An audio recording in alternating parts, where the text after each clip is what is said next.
Hello and welcome to the Handicapable Black Woman Throne Room. My view of humanity is a whole new tea. Today is a story time. Yeah, I do a lot of story times, but yeah, let's just say I've been through a lot of emotional, physical trauma and financial. Yeah, it's like a lot of these men keep saying broke women, they want broke like, but then they keep asking for gas money. Yeah, I'm confused. Yeah, you know what? Different story for a different day, but okay, just gentlemen, guy, like I'm talking to the alpha guys, whatever, so, or the passport bros. If you're expecting a certain type of woman, expect that specific type of woman. And don't get mad when she does not act like you expect her to. And do not get mad when you don't get to control her and change her into what you want her to be. If you don't know what I'm talking about, listen to other episodes. But okay. Yeah, because this is dating nightmare, dating related. This is actually one of the stories about Mr. No Heart. Yeah, which is why his name is in the title. But yeah, there's already a lot of episodes about him. So this one is a story that relates to his youngest daughter. And I've talked about his youngest daughter in another video. She's the same one who, while planting flowers with her older sister, she kicked dirt in my face. So many, like, threw the scooter at the wall and it broke. And she, like, tore, like, literally, like, I would have to take my work bag everywhere I went because several times she would go into my purse or into my work bag and tear up my stuff on purpose.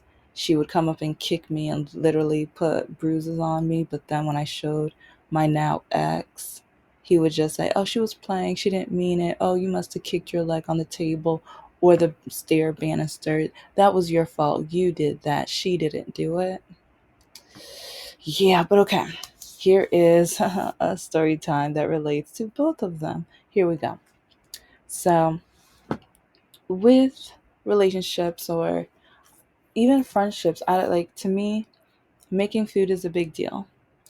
And I think one reason, like while growing up, and especially both my parents being from the South, whenever someone passed away, related or not, it was always okay. Let's make like a lot of food, put them in foil, like those big foil like containers or whatever, take it over to their house and like make sure they're just nurtured, happy, whatever.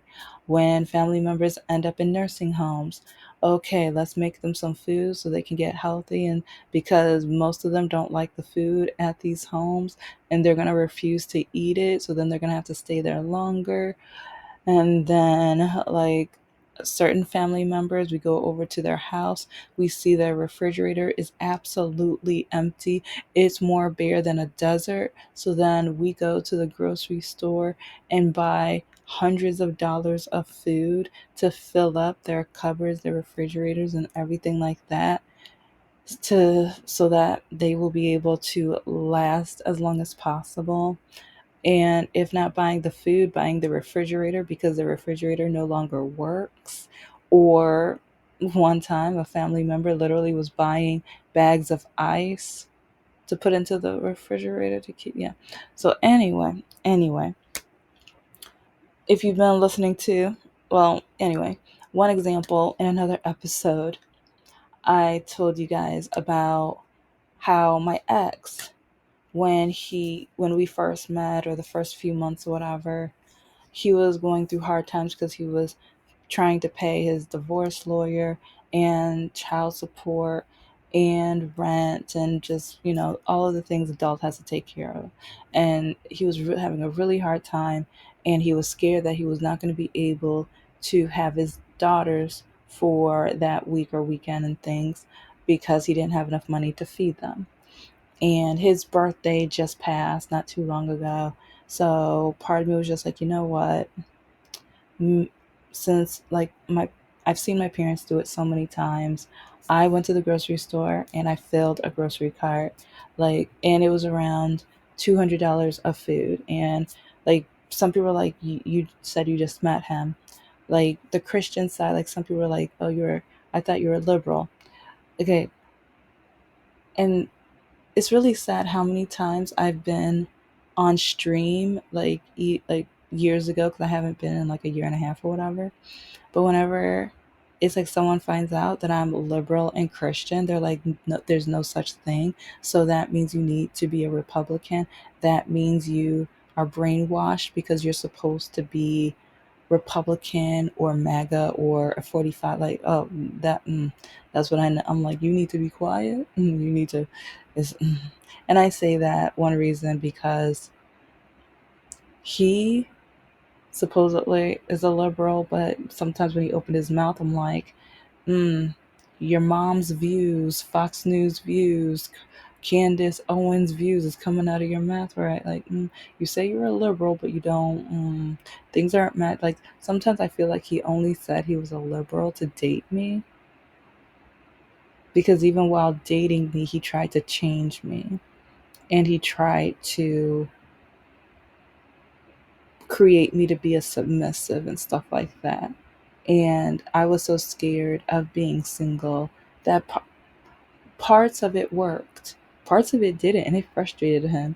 And after I broke up with him and I realized this, I'm like, ooh, okay. His hate makes petty taste sweeter. Delicious. Anyway, so here is a situation where, yeah, he tried to mold me and everything, because with his daughter, he always told me that I am obligated. I have to love his daughters, but they don't have to like me. So, again, if you listen to previous episodes about the youngest daughter, you already know some of the things she has done to me. And so, one thing that I love doing is making breakfast. And a lot of Sunday mornings, I would wake up and make breakfast. And I would make enough for everybody. And with this young lady, it's like, cause yeah, I would be at the stove. I would be fixing in like scrambled eggs, sausage, pancakes, like blueberry pancakes. It depended on the week. I try to change it up or whatever. But one thing about her, I believe I mentioned in another episode, she would like sometimes when no one else would like. She when it came to being deceitful, awful, and treacherous, she was smart. She would always make sure no one else was around, and she would just come up to me sometimes, and she always did this like step routine, like going back and forth. But then I didn't know what she was going to do, because all of a sudden she would kick me as hard as she could. That's one reason, the bruises or whatever. And then she would run away and then put me in pain. But then when I showed my ex, he didn't believe me. And so it, I know it's like I was making breakfast this one day, and I saw her come down the stairs. Like whenever she was in my presence alone, I always felt like I was at war.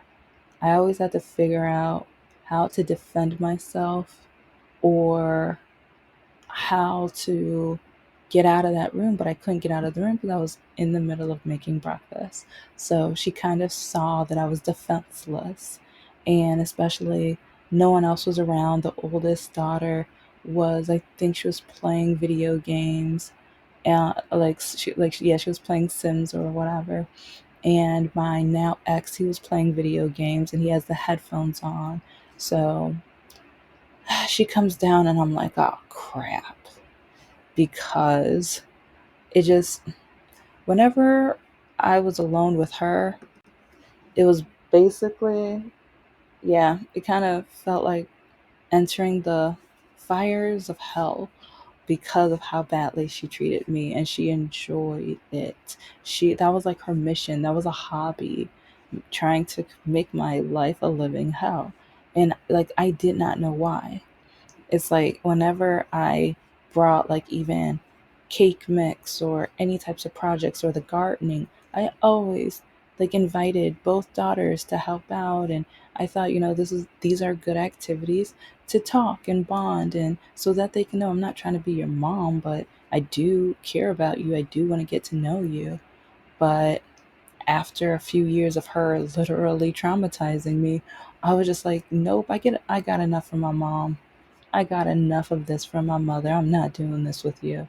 And that's one reason why during even movie nights and things like that, it's like I would normally I used to sit next to him on the couch because yeah, near the end, I would rather just sit away, and then he would like blame me. But when I did sit next to him, she would all of a sudden she would like sit on his lap, but then she would lift up her legs or whatever, and then she would start kicking me right in front of him, literally kicking me. And part of me is like, I'm looking at him because I would be like, I would say your name and I'm like, can you stop, please? And then he was like, oh, she's just playing with you. She's kicking me. Ah, she's just playing with you. And then oh my gosh, you should see her face. You should have seen her face. It was like that Disney evil grimace type of face. And I'm just like, right? And she's sitting on his lap and she's doing that face. And he's just blocking it out of his mind, like, I don't care, she's too cute. Like, and everyone kept saying, she's so cute, she's bad but she's so cute. I'm like, what? She's so bad but she's so cute. Like, that just sounds so stupid.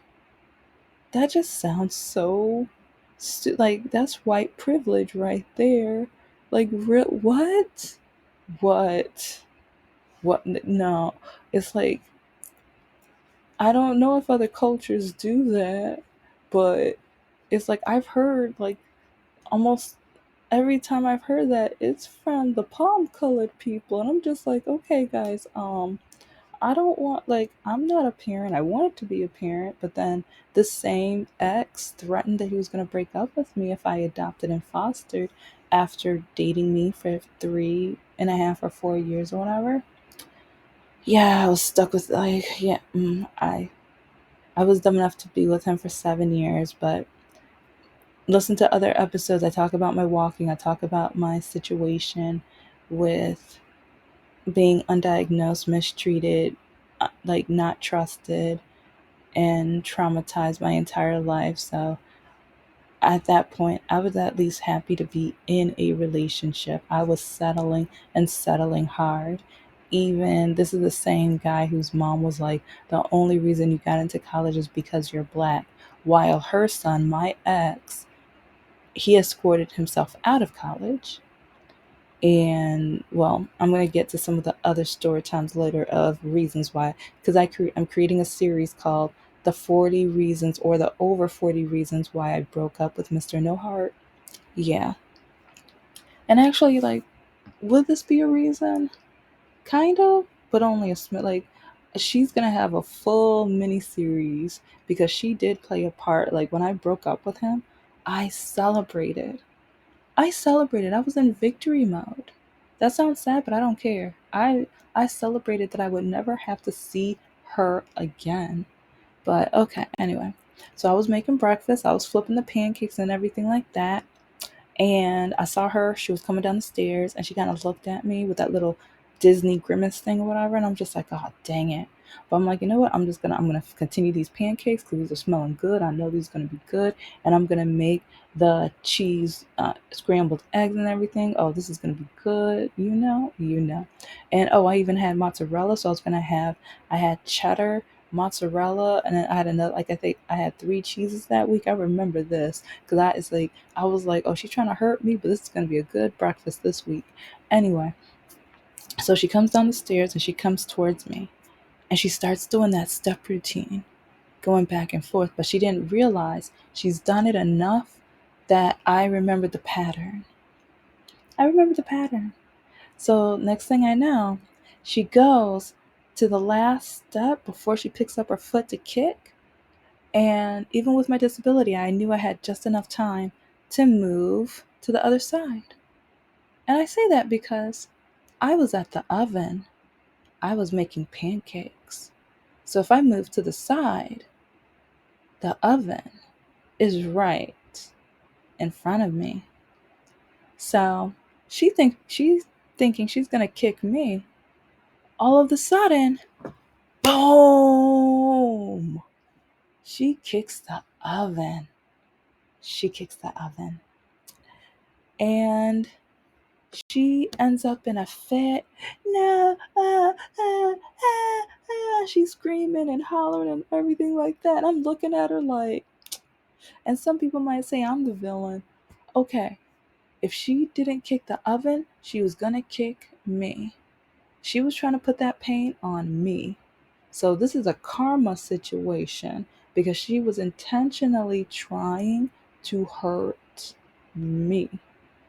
And I didn't want her to feel the pain. I mean, I remember the first couple times when she did do that to me.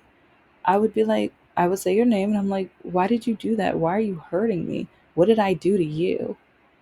And she would either laugh or like try to kick me again, or she did some pretty ridiculous things or whatever.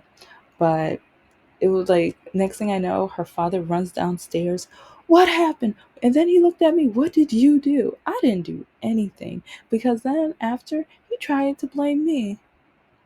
But then the oldest daughter, she witnessed her do it a couple times because she walks pretty silently or whatever. So one of the times when the youngest one was just about to kick me, she was coming out of the bedroom or whatever, and her mouth dropped. And like, so she witnessed the kick, and she was like, she said her name. She's like, "You better stop! How dare like?" And she came up to me, "Are you okay?" And I'm like, "I'm pretty used to it." And she was like, "We need to tell my dad." And I was like, "I've already told him. He doesn't believe me." And so anyway, after she had her little fit, after her father babied her, catered to her, and everything like that, it's like we went and I got my grub on. I was stuffing pancakes in my mouth. I was just like, yeah. It's like, and they were blueberry too. And those scrambled eggs were on point. They were on point.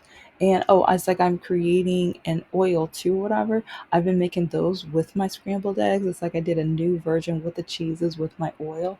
Delicious. I think I'm probably gonna put it in my recipe book once after the novel is out, because my characters are gonna be eating that for breakfast one day. But I think probably in book two. But anyway.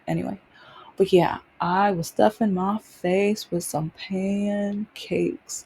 They were so good, fluffy, delicious, amazing. And I'm still going to be working on a pancake recipe because I found one that I really, really like. But then I've been doing some research and I found some things from other cultures. And I'm like, ooh, okay, this is my time to experiment. But anyway. And I know some people are going to wonder, how are you able to eat while she's in pain? How are you able to? Well, I'll tell you. The pain was meant for me. While dating this guy, all she did was try to place harm on me, put pain on me. I don't know if it was the pain from her parents divorcing. I don't know if it was the pain from the way he talks about her mother. I don't know if it's the pain that her mother has, like the things she says about him. I don't know if it's because of the racism she has instilled in like her, because the oldest daughter, she's already like, nope, I'm not racist. Nope. And but there is a mini story that I have, because after I broke up with him, she started talking like her mother to me, because I think it was out of hate.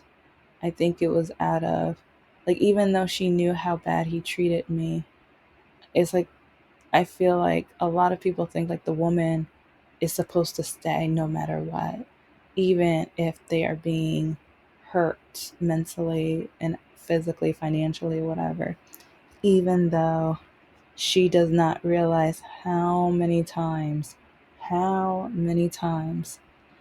on a Sunday night around 9 or 10 o'clock at night, right before he was about to go to bed, he would come to me and tell me he didn't have enough money in order to drive to work for the week, and because he knew that I I can't stand when men end up being deadbeat dads, and but then I feel bad when it's out of their control or when it's a mishap or whatever. So he would always try to ask me for $20 or $40. She has no idea how many times. It's like I thought it was a loan, but then after year after year after year, I realized, oh, this guy is a charity. He's a charity case. It's like the one time I needed to borrow money after someone hit my car. Oh, and if guys watch the oil change episode, I will try to leave that. Yeah, I need to leave that one. But a lot of people are going to wonder how I was able to easily eat the pancakes, like while she's still crying and screaming and complaining and basically trying to get all of the attention on her. It was because while she's trying to cause me pain, he is just trying to use me. He sees what's going on around him, but he does not care. He does not care if I am hurt. This is the same man where his ex wife would tell this daughter, oh, this lady that your dad is dating, she's like Snow White's evil witch or the villain from that movie. Anything she cooks is going to eliminate you. Anything she prepares for you, it's out of hate. She's going to like basically eliminate like KILLU or whatever. So, and I mean, she said so many other things. That's just one example. That is only one example. But also with the election of 45, she said, I can't wait for him to be president because then I'm going to buy your, well, the oldest daughter used to call me stepmom. And she was like, I'm going to buy your stepmommy and then I'm going to whip her until she's DEAD. Yeah. And she would say it so often that the oldest daughter got to his house and she was screaming and crying to the point where he had to call me and tell me to rush over to the house, and I had to sit on the because she kept saying my name and he didn't know why. So then I had to sit on the couch, hold her hands. There's some maneuvers or things that I learned to help people to breathe again. It's like, and so then she told me what her mom said, and I'm just like, what kind of evil awful person are you? And so sometimes when people say being a Republican doesn't mean you're a bigot, doesn't mean you're racist. Majority of the ones I know have proven to be. And if you guys have seen some of the screenshots, yeah. There's a lot of evidence that shows otherwise. I'm not saying all of Republicans, but you guys don't have a good reputation at all. And then politically, with the Crown Act, then like eliminating African American history and African American books because it hurts palm colored kids' feelings. It's called bi. Baba. No. No, no, no, no, no. So people might be asking how was I able to eat easily? It's like if someone's trying to cause me pain on purpose, it's like I hope they end up okay and everything, but I've been through so much pain. Like parts of me just wonders like, and I've been empathetic for so many other people, and even with this young lady, like making sure her dad can go to work when his vehicle got repossessed. I was the one. I am the reason why that vehicle got out of repossession. When she wanted to go up north to go see grandma, I am the reason when he wanted to go up north for camping. I did not want to go, but guess what? He gaslit and trapped me to going.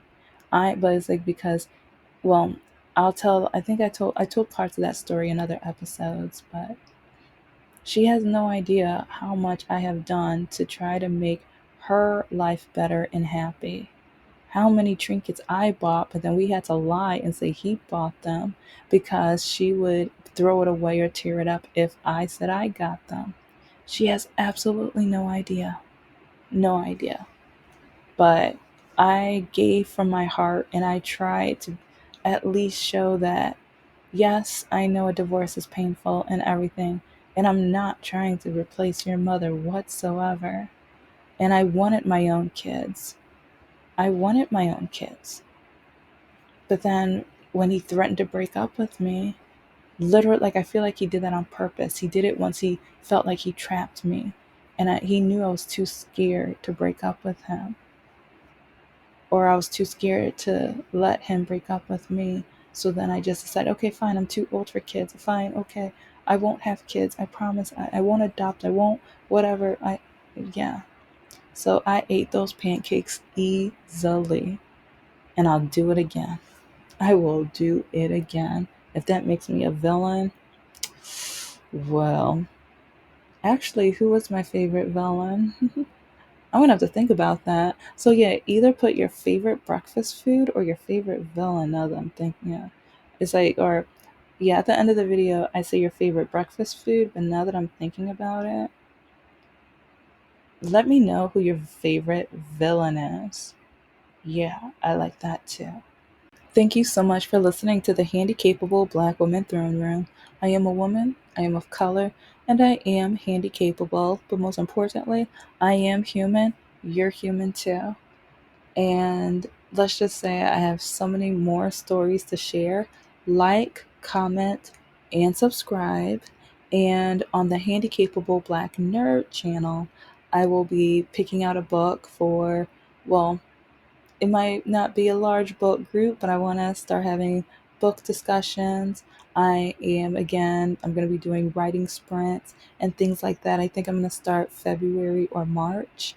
But yeah, there's so many projects and so many things I'm getting ready to do.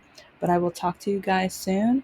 And in the comments, it's like if you can give me a breakfast emoji. What's your favorite breakfast that you like to have on either a Saturday or Sunday morning? Or dinner is better. Breakfast for dinner? Yeah, it's like I love breakfast for dinner. Talk to you guys later. Bye.